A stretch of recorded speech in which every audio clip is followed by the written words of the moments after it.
Cristo mi roca firme, anclado estoy en él, aunque todo esté perdido, feliz siempre estaré, pongo mi fe en Cristo.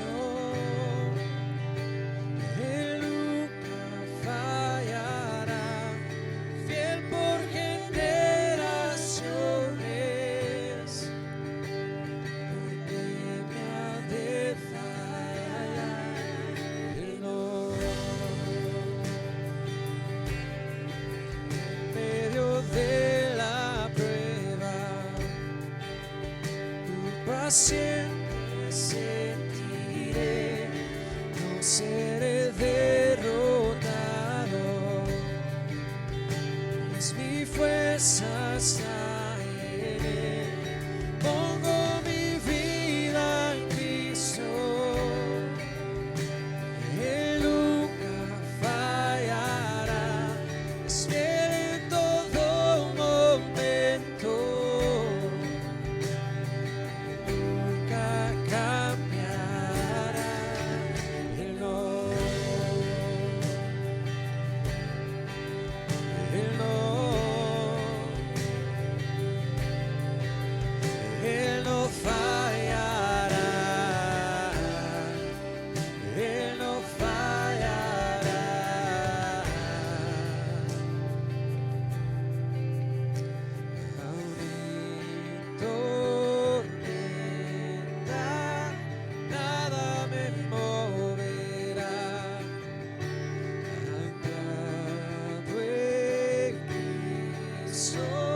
Sé que me sostendrá, aún en tormenta, nada me moverá, anclado en Cristo, sé que me sostendrá, sé que me sostendrá. Firme soy en él, sé que me sostendrá,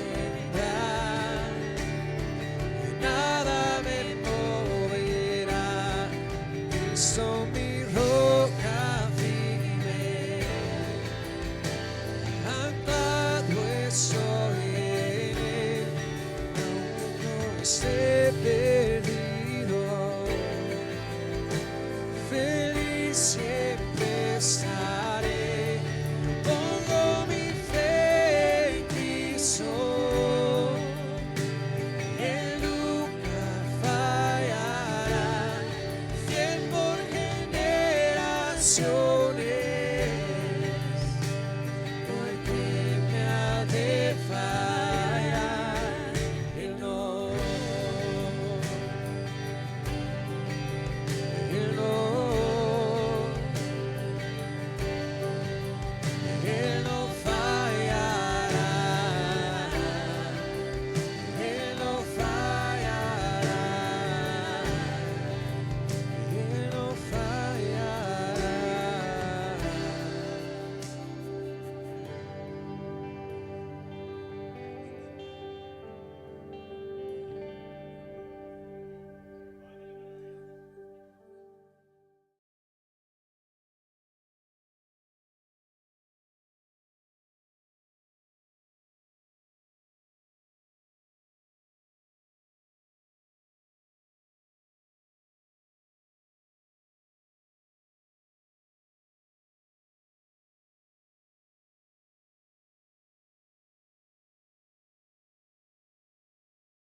Señor en esta mañana? ¿Cuántos están contentos porque el Señor nos salvó, hermanos?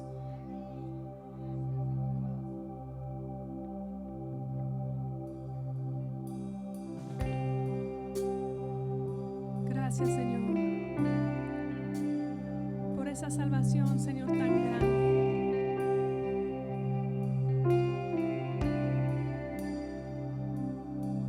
Sublime gracia del Señor, que a un pecador salvó. Fui ciego, mas hoy veo yo, perdido y él me halló. Su gracia me enseñó a vencer.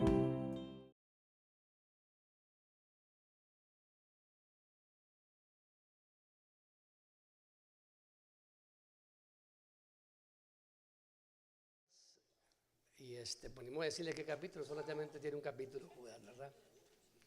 Y es bien fácil de encontrarlo, facilito. Vayas al último libro, Apocalipsis, y una hoja atrás, ahí va a estar Judas, ¿verdad? El libro de Judas, o la carta, o la epístola de Judas. Casi nunca hablamos de Judas, ¿verdad? Hablamos de Judas, pero Iscariote, ¿verdad? Entonces cuando hablamos de Judas, van a decir, caramba, ahora van a hablar de Judas, pero este es otro Judas, hermano, un derivado de Judá, ¿verdad? El capítulo 1, bueno, es un capítulo, ¿verdad? Versículos, los primeros dos versículos, vamos a leer los primeros dos versículos que usaremos como una introducción, para en los siguientes sermones hablar sobre esto. Dice así la palabra, voy leyendo en voz alta. Judas, siervo de Jesucristo y hermano de Jacobo, a los llamados, amados en Dios Padre y guardados para Jesucristo, misericordia, paz y amor les sean multiplicados. Qué bonito saludo, ¿verdad? Misericordia, paz y amor les sean multiplicados. Pero mire a quién. ¿A quiénes son multiplicados, verdad? A los llamados. Vamos a orar y luego entramos con lujo de detalle del sermón. Padre, damos gracias esta mañana por esta oportunidad que nos das de darnos cita y nuevamente, Señor, ser parte de esa alabanza que es de nuestro corazón para ti. Y ahora nos disponemos para tomar el tiempo en la meditación de tu palabra, en la que necesitamos mucho la asistencia de tu Espíritu Santo, trayendo esa gracia y, Señor, trayendo esa enseñanza a cada corazón. Pedimos, Señor, su asistencia y que seas tú enseñando, hablando a nuestras vidas. Oramos esto en el nombre de Jesús. Amén. Siéntense, hermanos, pónganse cómodos ahí en su silla y vamos a ver estos versículos de introducción, la carta o la epístola de Judas, que solo consta de 25 versículos, que parecen muy simples, muy simplistas, ¿verdad? Pero lo que vamos a descubrir a lo largo de este viaje por la epístola o la carta de Judas, vamos a mirar que es un libro pequeño en su naturaleza, pero es muy poderoso el impacto conforme a lo que contiene y a la exhortación que Judas trae. Contiene una historia, o una de las exhortaciones, mejor dicho, de las salutaciones más hermosas también. Al final del capítulo o de la carta, trae una salutación muy hermosa que no la encuentra en los otros libros de la Biblia. Muy bonito cómo termina su carta. Ahora, en cada una de las cosas, aunque Judas no hace referencia o no menciona el Antiguo Testamento, no lo menciona o no lo cita, mejor dicho, hace mucha referencia al Antiguo Testamento en la forma en que él va escribiendo esta carta. Hoy no lo vamos a hacer, pero en los siguientes sermones me va a escuchar decirles, abran su Biblia en la epístola de Judas y luego una cita del Antiguo Testamento y vamos a ir comparando aquello y a la luz de eso vamos a tener una amplia visión o mejor concepto de lo que Judas está hablando ahí. Ahora, yo como me ha tocado últimamente dar las clases a los alumnos de instituto en cuanto al Antiguo y Nuevo Testamento, Y créanme que me ha enseñado más a mí que lo que he enseñado a ellos, en lo que he aprendido. Y eso me ha ayudado mucho, por eso es que me propuse a hoy predicar o tomar la carta de Judas e irlo desglosando y ir exponiendo la exhortación que este hombre escribió tiempo atrás a aquellos recipientes, pero que hoy en día es la misma exhortación, la misma validez que tenía en aquel tiempo, la tenemos hoy en día de acuerdo a esta palabra. Acuérdense que toda escritura, hablando de la Biblia, dijo Pablo, es inspirada por Dios y útil para enseñar, para redarguir, para corregir, ¿verdad? Para que el hombre que profesa ser cristiano sea completo para toda buena obra. Entonces, es una exhortación que nos, repito, que a medida que vamos avanzando, nos va a ayudar a entender mejor esto. Entonces, hoy vamos a hablar solamente de los dos primeros versículos, 1 y 2, pero quisiera leer hasta el versículo 4 y de esa forma tener un concepto más amplio de lo que vamos a hablar. De hecho, en cada sermón voy a estar repitiendo el versículo 3 y 4, porque creo que es la clave de esta carta de Judas. Y miren cómo dice: Judas, siervo de Jesucristo y hermano de Jacobo, a los llamados, amados en Dios Padre y guardados por Jesucristo, misericordia, paz y amor les sean multiplicados. Amados, por el gran empeño que tenía en escribirles acerca de nuestra común salvación, he sentido la necesidad de escribirles, exhortándolos a luchar ardientemente por la fe que una vez para siempre fue entregada a los santos. Pues algunos hombres se han infiltrado encubiertamente, los cuales desde mucho antes estaban marcados para esta condenación, impíos que convierten la gracia de nuestro Dios en libertinaje y niegan a nuestro único soberano y Señor Jesucristo. Ahora, eso es para que tengan una idea de lo que vamos a estar hablando en los siguientes sermones. Ahora, la clave, creo yo, ¿verdad? Que es precisamente estos versículos 3 y 4, a lo que Judas nos está invitando a permanecer firmes y a contender, a luchar, a defender nuestra fe en Jesucristo. Ahora, esto nos lleva a hacernos algunas preguntas para comenzar. Preguntas que son bastante importantes porque, primero, debemos saber de qué se trata esta epístola de Judas. ¿De qué trata? Y la primera pregunta que yo quisiera hacer es: ¿quién es este hombre llamado Judas? ¿Quién? ¿Quién es Judas? Y interesante que, note, se llama a sí mismo siervo de Jesucristo y hermano de Santiago. Ahora, esto nos dice algo, quién es este hombre, pero todavía no nos dice con claridad quién es. Simplemente siervo de Jesucristo y hermano de Jacobo. Alguna versión va a decir de Santiago, ¿verdad? Depende qué versión tenga usted ahí. Y la clave para entender con más claridad esto está ya en el Evangelio de Mateo, capítulo 13. Si vaya, no vaya allá, pero anótelo ahí. Y vamos a mirar ahí que nuestro Señor Jesucristo todo este tiempo se la pasa comunicando parábola tras parábola tras parábola, hablando sobre el reino de los cielos.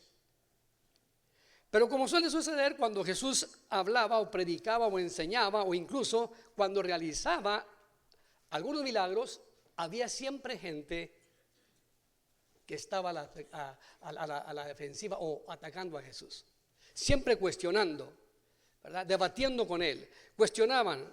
Cuando llegamos al versículo 55 del capítulo 13 de Mateo, entonces encontramos una declaración que dicen ellos: ¿no es este, refiriéndose a Jesús, el hijo del carpintero?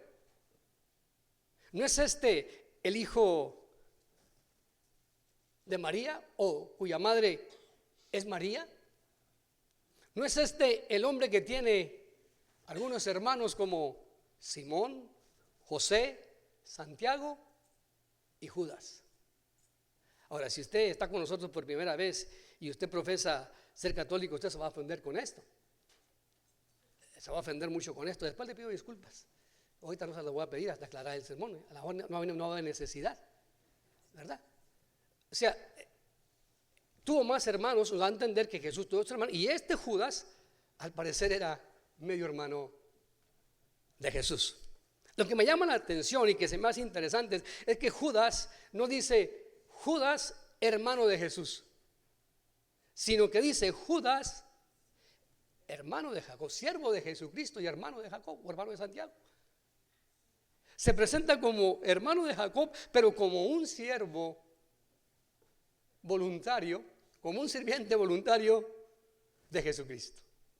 Siervo de Jesucristo. Ahora, para mirar a través del ministerio de la vida de Jesús, según Mateo capítulo 1, versículo 25, repito, fue el primer hijo de María.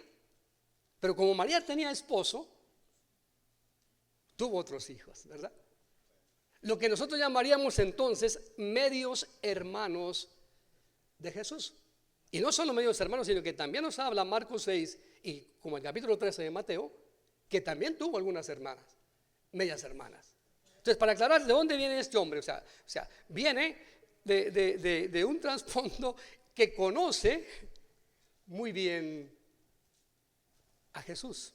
Pero lo interesante de esto es que no creía en Jesús sino hasta después de su resurrección. Porque cuando vamos a los evangelios dice que ni aún sus hermanos creían en él. Y lo que a mí se me hace interesante es precisamente esto, que sí, toda escritura es inspirada por Dios, toda escritura es preparada por el mismo Señor, pero usa a vasos de barro como usted y yo para escribirla, para enseñárnosla. Y en este caso usa a este hombre llamado Judas, que en el griego es Judá, ¿verdad? Perdón, en el hebreo es Judá, pero en el griego Judas. No sé por qué le pusieron la S, pero bueno, asunto de ellos. Nosotros entendemos que es Judá, Judá o Judá, un derivado de Judá, que significa ¿qué?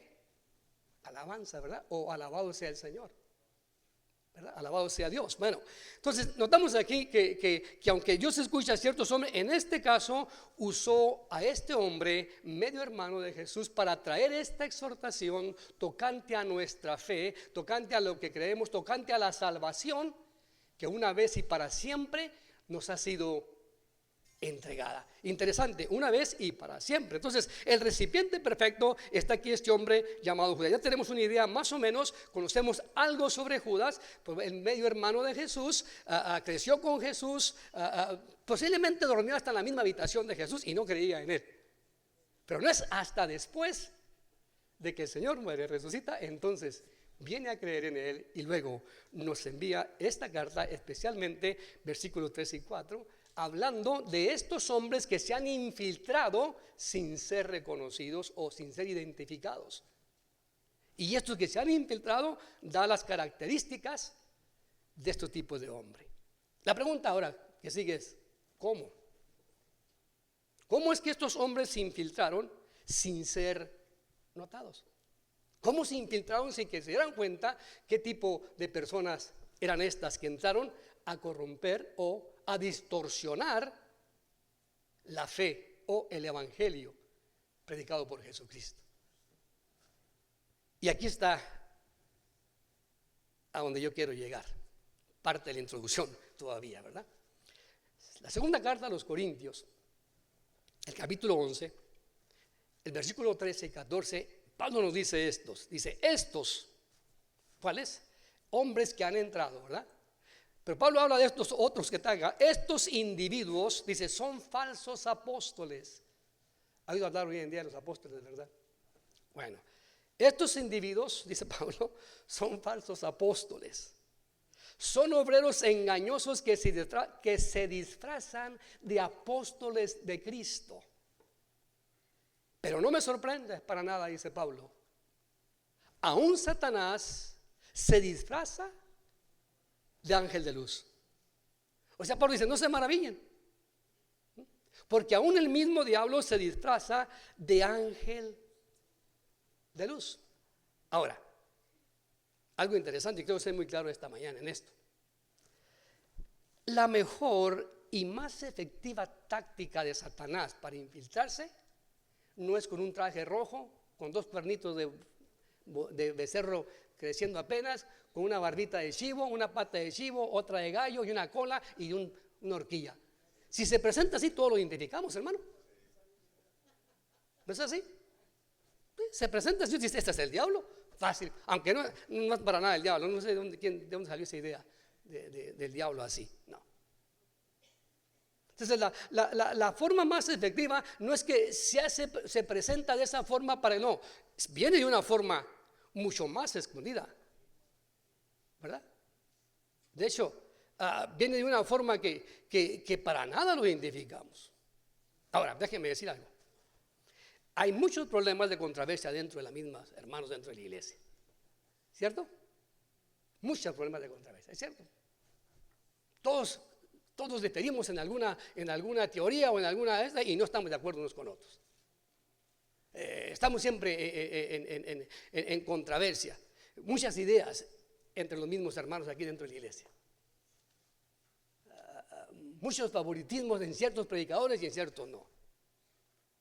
Criticamos a uno porque dicen esto, a otro porque dicen lo otro, ¿verdad?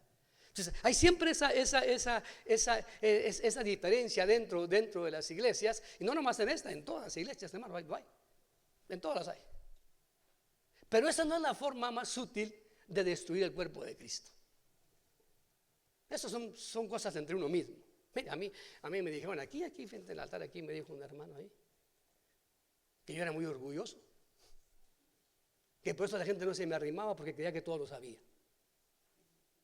que me creía muy elocuente en lo que predicaba y enseñaba, pero que era puro orgullo el que yo tenía, y que debido a eso me iba a quedar solo. Me agüité un poquito y dije, Señor, pues no sabía que era así. Perdóname, Señor, yo no sabía que discúlpame, Señor, si yo he metido la pata en algo así, yo no quiero ser así. Y ya estaba medio agüitadito y oiga, y cuando se acaba el servicio, se arrima un montón de hermanos allá a platicar. Me dijo, hermano, y esto. Digo, caray, ¿qué pasó aquí? ¿Será que ya me perdonó o será que es mentira lo que me dijo? ¿Sí? Porque hay ese celo entre los mismos hermanos, hay ese celo entre unos y otros, pero esa no es la mejor táctica para destruir el cuerpo de Cristo. ¿Sabe cuál es la mejor táctica que usa Satanás para llevar el cuerpo de Cristo? ¿Sabe usted que históricamente los grandes imperios que han caído no ha sido porque otro más fuerte lo ha derrotado? ¿Saben por qué han caído? Por la inmoralidad que estos viven dentro del mismo imperio. ¿Y sabe qué es lo que destruye Satanás? ¿Cuál es la táctica clave que Satanás usa? La misma. ¿Y sabe a quién usa? La mayor parte del tiempo a los mismos predicadores, para enseñar, para distorsionar, para hablar cosas que no están dentro o que van en desacuerdo a la Escritura. Y en un momento sí llegamos a pensar que somos únicos y que sabemos todo y no nos damos cuenta que a veces estamos siendo un vaso útil por Satanás para destruir el mismo cuerpo de Cristo. Y eso es fatal, hermano. Y lo que Judas nos está invitando acá a reflexionar es precisamente en eso. A que mantengamos nuestra confidencia en Cristo, nuestra fe bien establecida, bien parados en esa verdad, y sepamos defender, contender contra todo este tipo de cosas. Ahora, segunda de Tesalonicenses, capítulo 2, Pablo viene hablando tocante a la venida de Jesucristo. Pero antes de eso, o en eso mismo, Pablo dice que en esos días, o en esos últimos días, habrá una gran apostasía. Habrá algo que de gente que está dentro de la iglesia, y note que la apostasía no viene de afuera, viene de adentro de la iglesia, viene de adentro hacia afuera. Y Pablo nos está advirtiendo desde tiempo, nos está hablando tocante a esto, que en estos días la apostasía viene de gente que está dentro de la iglesia, que ha conocido el evangelio, que conoce la palabra, que sabe dónde está la salvación, pero al final termina desertando y haciéndose un lazo tocante al evangelio de Jesucristo. Y la apostasía no es de afuera, es de dentro hacia afuera. Viene de adentro hacia afuera. Me sorprende, a mí me asombra, amado hermano, que un gran grupo de personas entra al instituto, aprenden la palabra y se desaparecen. No es más de la iglesia, se desaparecen del evangelio. Apostatan de la fe, apóstatas. Por eso me gustó el título que no es mío ese título, yo lo agarré del comentario del libro, que cuando entra en la introducción a la carta de Judas, MacArthur dice que este mensaje puede llamarse los hechos de los apóstatas. Y qué buen tema, no solamente para el sermón de hoy, sino para toda la serie de sermones basados en el libro de Judas, los hechos de los apóstatas. Entonces, una gran apostasía se va a levantar y va a salir dentro de la iglesia. No se trata del mundo apartándose de la iglesia, se trata del mismo cuerpo de Cristo separándose de Cristo. ¿Me está siguiendo, hermano? No estoy enojado, estoy enseñando algo que está aquí. Tranquilos, hermanos. No se miren asustadillos, ¿verdad?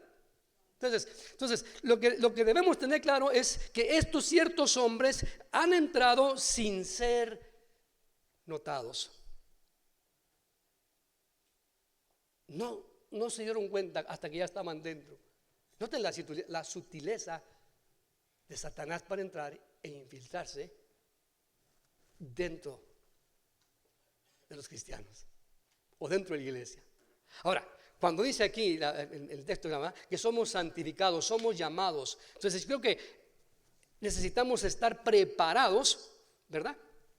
Debemos estar alertas, debemos estar bien con los ojos bien abiertos, especialmente a la táctica que está usando Satanás para distorsionar nuestra fe en Cristo. Ahora, los mejores portavoces de Satanás, noten, hermano, no son los que andan afuera vocereando y diciendo un montón de cosas. Los mejores portavoces para distorsionar la iglesia están dentro de la iglesia. Cuando el problema o cuando la crítica viene de afuera, hermano, es fácil de vencerla, es fácil de salir, pero cuando está adentro es otro rollo, decimos, ¿verdad? No, un ejemplo rapidito, así nada más, otro tema, otro contexto. Pero recuerda, cuando David fue ungido para rey, ¿quién fue su peor opositor? ¿Los de afuera? ¿Los filisteos? ¿Los amorreos? ¿El resto? No. ¿Quién fue? Saúl. ¿Sabe por qué? Porque los de afuera no ocupan un lugar que nos pertenece, lo ocupan los mismos adentro. Y Saúl estaba ocupando el lugar que le pertenecía a David. Y luchó tanto con eso que Saúl no solamente lo odiaba, Saúl trató de matarlo varias veces. Note, un rey que había sido ungido por parte de Dios para dirigir a Israel quería matar al siguiente ungido que iba a tomar su posición. El celo, la envidia, el orgullo, el no querer ser más menos que otros, nos lleva no solamente a destruirnos a nosotros, amor hermano, sino destruye a aquellos que están a nuestro lado de nosotros. Y Judas dice: hey, estén preparados. Ustedes han sido llamados, han sido santificados, han sido apartados para esto, para que velen y estén alertas tocante a lo que se está escuchando, a lo que se está enseñando, a lo que se está predicando, a cómo estamos viviendo nuestra vida como cristianos. Note, estos hombres lucen con el papel de maestros, de predicadores, actúan algunos como evangelistas, como pastores, como maestros, tienen una Biblia en sus manos, hablan muy bien de lo que aparentemente de lo que saben y conocen, pero todo lo tuercen, todo lo sacan de contexto, que es puro pretexto. Y que muchos de nosotros nos encanta el pretexto y nos encanta que nos envuelven con un montón de mentiras y decimos amén, por no conocer la palabra sólida del evangelio. Hasta les aplaudimos, hermano, y ofrenda le damos al final del servicio. Y Judas dice: a los amados, a los santificados, ¿sí?, aquellos que el Señor ha llamado, aquellos que ha santificado, aquellos que les ha dado la salvación, contiendan, permanezcan firmes, estén alertas, conozcan, disciernan lo que se está presentando. Porque estos vienen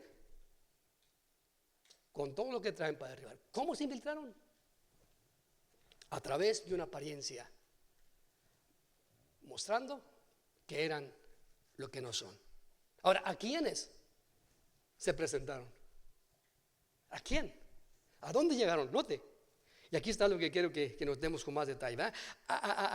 ¿A quiénes vinieron a presentarse? ¿A quiénes vinieron a atacar? Y Judas, el siervo de Jesucristo, el hermano de Santiago, escucha lo que dice: a los llamados. ¿A quiénes vino? A los llamados. Y esto es interesante. Este mensaje, ¿no?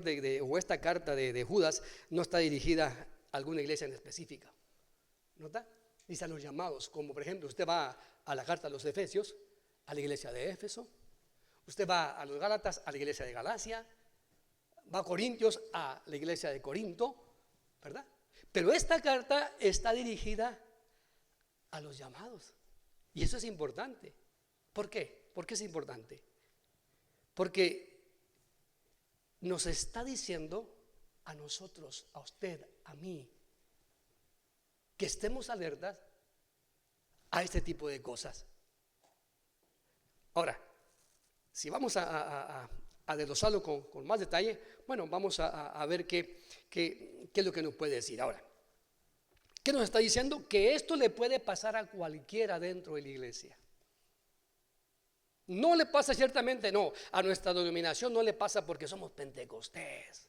Fuego, hermano, puro fuego con nosotros, no nos pasa. Le pasará a los bautistas, le pasará a otros, pero a nosotros jamás nos va a pasar porque tenemos el Espíritu Santo que se mueve en nosotros y alardamos de cosas que ni siquiera conocemos, hermano. Nos puede pasar a todos. A todos nos puede pasar esto. Nos puede engañar de una forma cruel a todos, hermano.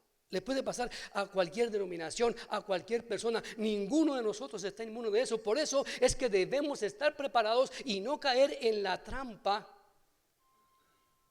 de decir, bueno, no me va a pasar a mí, porque yo tengo una fe que es genuina. No me va a pasar a mí porque yo soy de veras. A mí no me va a pasar. Le puede pasar a su hermano, pero a mí jamás me va a pasar. Y yo le digo, cuidado, hermano, porque si alguno piensa estar firme, ¿qué dijo Pablo? Mire que no caiga, permanezca alerta, mire que no caiga, porque cualquiera puede pasar por esta trampa de Satanás. A los llamados. Entonces, tenemos aquí a un personaje que creció en el hogar de Jesús de Nazaret, sin embargo, no creyendo en Jesús, pero llegó a la fe más tarde, compartiendo con nosotros esta táctica, enseñándonos cómo es que se infiltra el enemigo y advirtiéndonos de que esto nos puede pasar o le puede pasar a cualquiera si no permanece alerta. Ahora, ¿a qué? ¿A qué nos llama Judas aquí? ¿A quién se infiltró? A los llamados. ¿Ok? ¿A qué es que nos llama este mensaje a preparar? ¿Qué es lo que nos está diciendo? Y note lo que dice: a defender o a contender por la fe. Y la palabra contender, ¿sabe lo que es contender? Es pelear, hermano. Es defender. Es estar firmes y luchar por nuestra fe. Es pelear por esta fe que tenemos. Es dar batalla por aquello que Dios nos ha dado en cuanto a la salvación. Defenderla y conocerla más que todas las cosas. Contender por la fe. ¿Qué ha hecho Dios? La pregunta, para equiparnos a contender con esta fe. ¿Qué nos dice que debemos hacer para contender? O sea, para defender la fe, para luchar por la fe. ¿Qué debemos hacer? Y mire lo que el Señor ha hecho. Voy a leer, bueno, ya lo leí, no quiero volverlos a leer, pero voy a repetir un poquito lo que dice aquí el versículo 1 y 2, y voy a cambiar un poquito el orden del orden del texto. Me voy a ir primero al versículo 2 y luego regreso al primero. ¿Está bueno? No estoy cambiando nada, simplemente voy a aclararlo de esa forma. Note: misericordia, paz y amor les sean multiplicados. Versículo 2, ¿verdad? Misericordia, paz y amor sean multiplicados. ¿Qué ha hecho Dios para equiparnos con esto? 3 cosas que se describen ahí, que Dios nos ha dado, que necesitamos reconocer, que no solo las poseemos, sino que quiere que nuestras vidas sean multiplicadas para que podamos nosotros contender y estar firmes. La primera es misericordia. Palabra misericordia. Ahora, a menudo creo yo que confundimos la palabra misericordia, hermano, con la palabra gracia. Gracia y misericordia a veces la confundimos entre nosotros mismos. ¿Por qué? ¿Sabe lo que significa la palabra amor en la Biblia? Una pregunta. ¿Sabe lo que significa la palabra amor en la Biblia? Se la voy a definir un poquito así para... Ya sé que saben, pero déjenme definirla. Significa que usted debe preocuparse más por alguien, por lo que alguien más necesita, que por lo que usted mismo necesita. Eso significa la palabra amor. Preocuparme más por lo que alguien necesita que por lo que yo mismo estoy necesitando, más que lo que yo quiero. Por eso cuando hablamos del amor en el capítulo 13 de Corintios, lo que realmente significa esa palabra es que debemos tener un amor desinteresado en nosotros e interesado más en el prójimo. Ahora, no se me vaya a dormir, voy calmado, yo sé que voy calmado y no creo que se me duerma. Ahora, cuando entramos al capítulo 13 de Corintios, otro tema, no voy a entrar simplemente como un ejemplo, ¿verdad? Leemos ese capítulo famoso del amor, se habla de todo lo que respecta a alguien más. El amor es sufrido, el amor es benigno, el amor es paciente, el amor todo lo puede, ¿verdad? Todo lo da. ¿Sí? Un amor desinteresado en nosotros, pero interesado en el otro. O sea, no lo que yo necesito personalmente, sino en lo que aquel necesita. Miren lo que dice Juan 3:16. De tal manera que todos conocemos este texto. Y nota la siguiente frase. ¿Y qué hizo cuando amó? ¿Qué hizo? Dio. ¿Qué dio? A su hijo unigénito. ¿Para qué? Para que todo aquel que en él crea, ¿qué dice? No se pierda, mas tenga vida eterna. De tal manera amó Dios que dio. ¿Sí? Dio algo a favor de nosotros. Y note la declaración, dio a su único hijo con el fin de que seamos salvos solamente con creer en él. Para que el que cree en él, escuche, no se pierda. ¿Y qué significa la palabra no se pierda? Misericordia. Misericordia. Sino que tenga vida eterna. Esa es gracia. Gracia. Que Dios en su favor, que Dios porque le plació en su infinita misericordia, otorgarnos un regalo que no merecíamos. Y en su gracia nos dio vida eterna a través de su misericordia, dando a su Hijo Jesucristo por nosotros.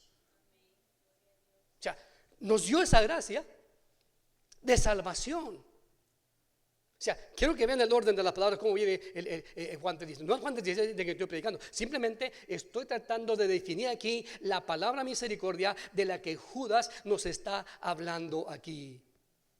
¿Sí? Debemos entender que hay misericordia de parte de Dios en nosotros, y debido a que hay misericordia, hay paz con Dios en nosotros, y debido a que hay paz en Dios con nosotros, hay amor de Dios para nosotros.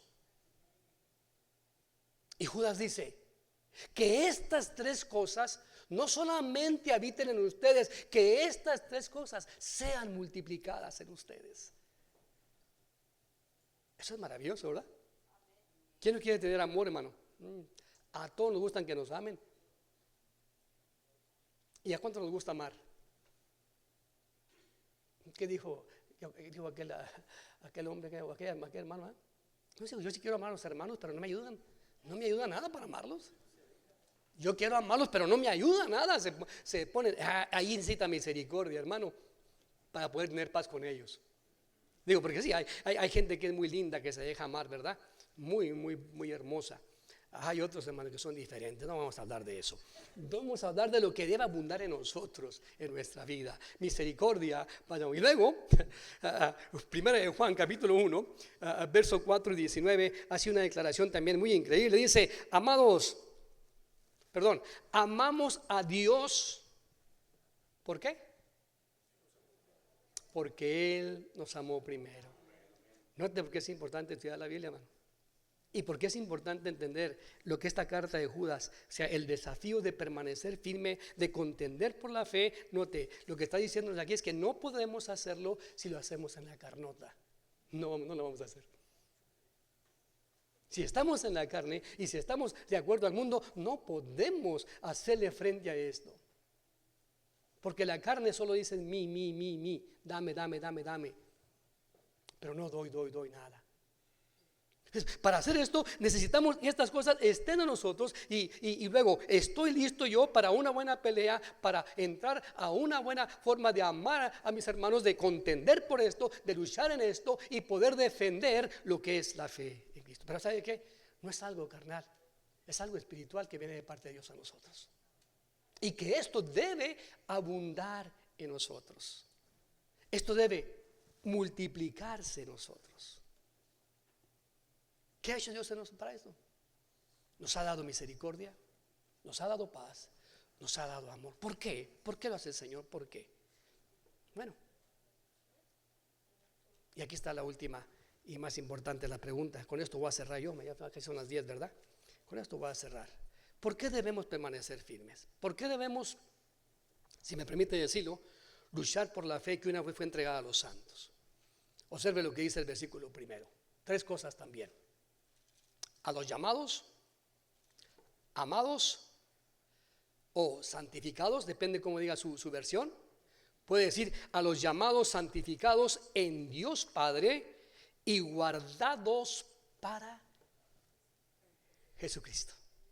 Guardados. O sea, note, está santificado, o en algunas de sus versiones va a decir llamados, ¿verdad? Que viene una palabra, después la discutimos con lujo de detalle. Dirán santificados, estás preservado y eres llamado. Ahora, note qué lindo, qué descripción, ¿sí? No solo del cuerpo de Cristo, sino de cada uno de nosotros individualmente como creyentes en Jesucristo. Note, ¿cuál es la primera cosa que yo quiero notar aquí? Dice que estás santificado. ¿Y qué significa la palabra santificado? Apartados de algo para algo. ¿Sí?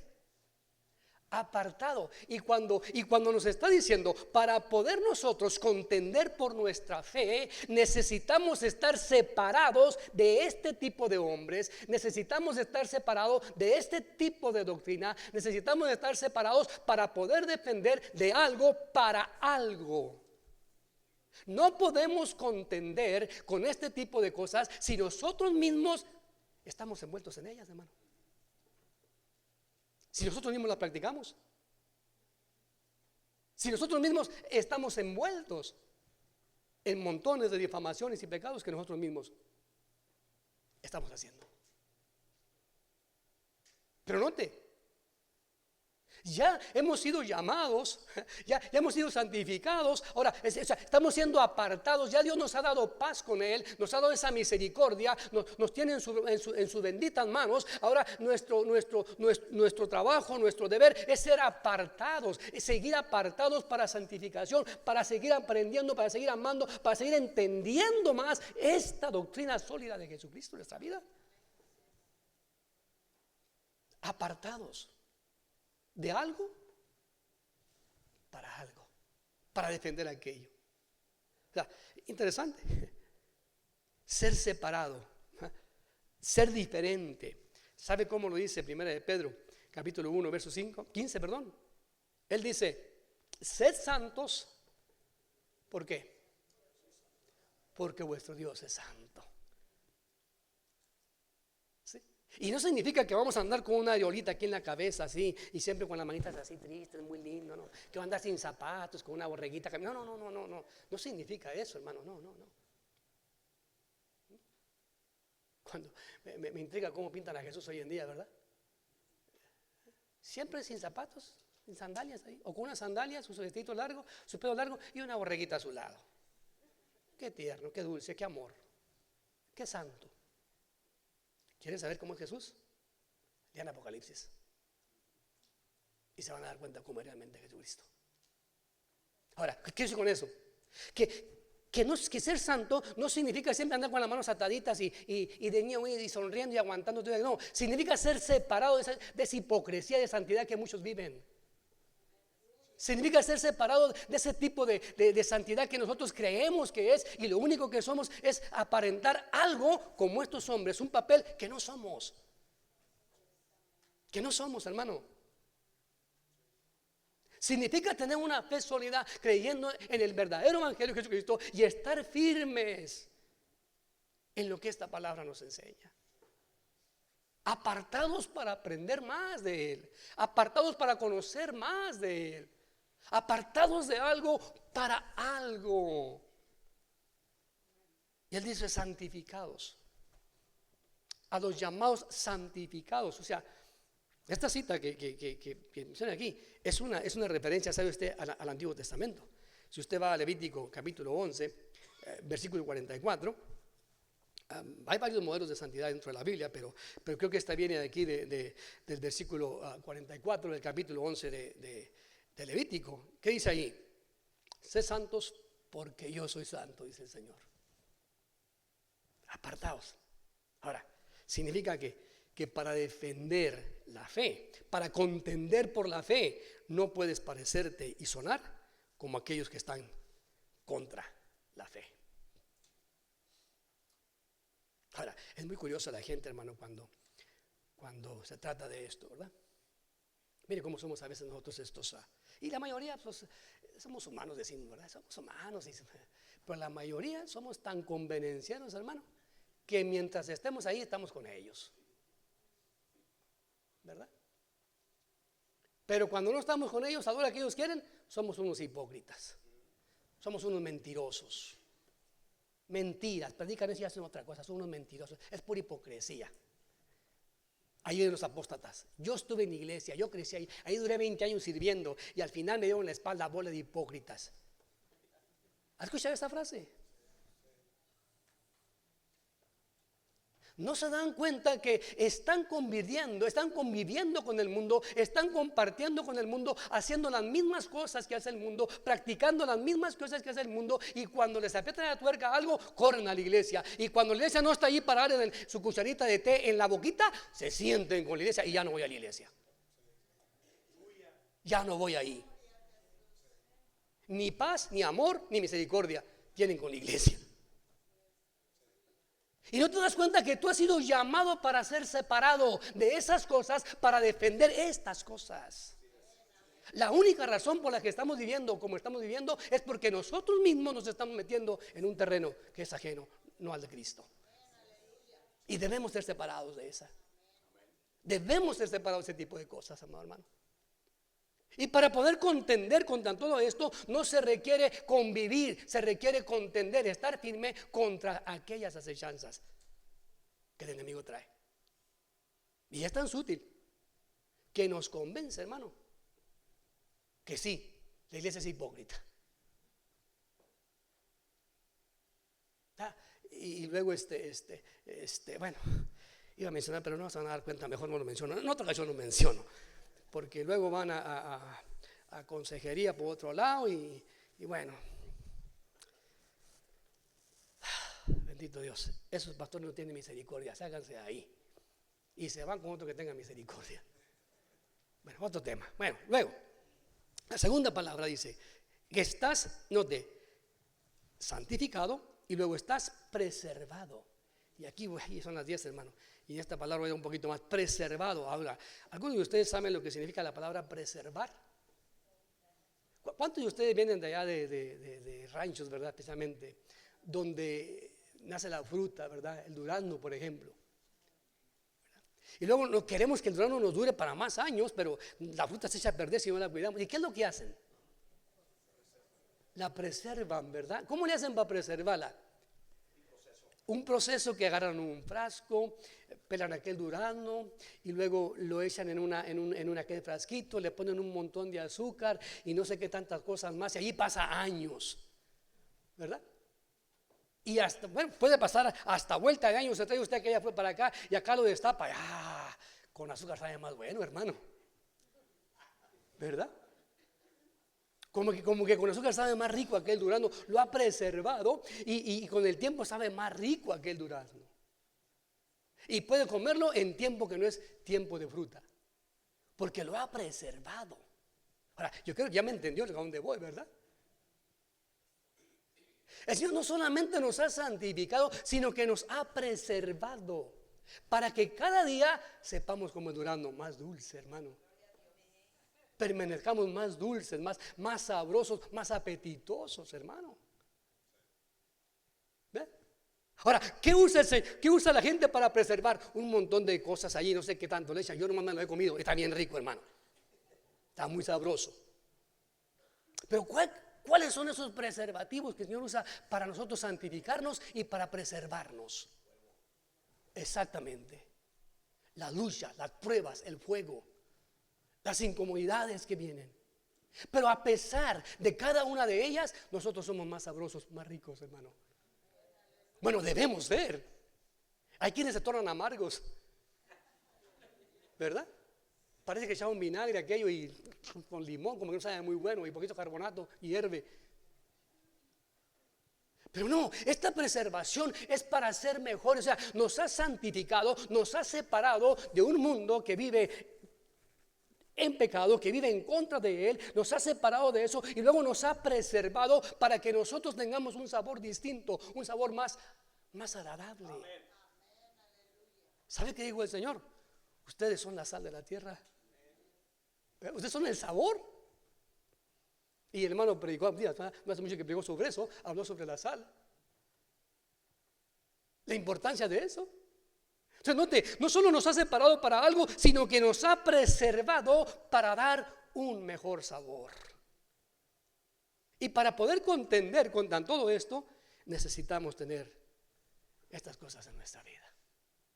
Ahora, se me está yendo, son las 10 de la mañana, ya voy a terminar aquí. Acuérdense, me quedé en preservar. Presérvense hasta la semana que me toque y los destapamos el frasco y seguimos hablando sobre esto. Pero aquí está la introducción a Judas. Los hechos de los apóstatas. ¿Cómo permanecer firmes ante la apostasía? Pregunta para cerrar. ¿Se siente usted preservado? ¿Tiene este buen sabor? ¿Cómo se siente usted esta mañana? ¿Se ha santificado? ¿Sí? ¿Hay paz en su corazón? ¿Hay paz con Dios? Debe haberla a través de Jesucristo en nuestra vida. Pero permítame concluir orando. ¿Sí? ¿Me acompaña a orar? Bajan su rostro y oremos al Señor. Padre, esta mañana damos gracias por tu palabra, que es tan linda, tan profunda, Señor, que cuántas cosas más podemos aprender de ellos, Señor, en nuestra vida. Pero hoy esta escritura nos viene a confrontar para saber cómo contender, cómo defender aquello, Señor, que tenemos, que tú nos has dado. ¿Y cómo podemos defenderlo si ni siquiera lo conocemos a veces, Señor? Ayúdanos, Señor, a ser apartados y a permanecer, Señor, en esa preservación, para poder nosotros discernir entre lo bueno y lo malo, y, Señor, poder hacer frente a todos los ataques que el enemigo trae a nuestra vida. Aquí está la congregación presente, Señor. Considera cada corazón y de acuerdo a la necesidad que hay espiritual en ellos, Señor, da la porción y da el aliento que necesitamos. Te amamos, Señor, y todos queremos hacerlo lo mejor que podamos, Señor, para tu gloria y para tu honra. Oramos esto en el nombre de Jesús. Amén y amén. Dios les bendiga esta mañana, hermanos.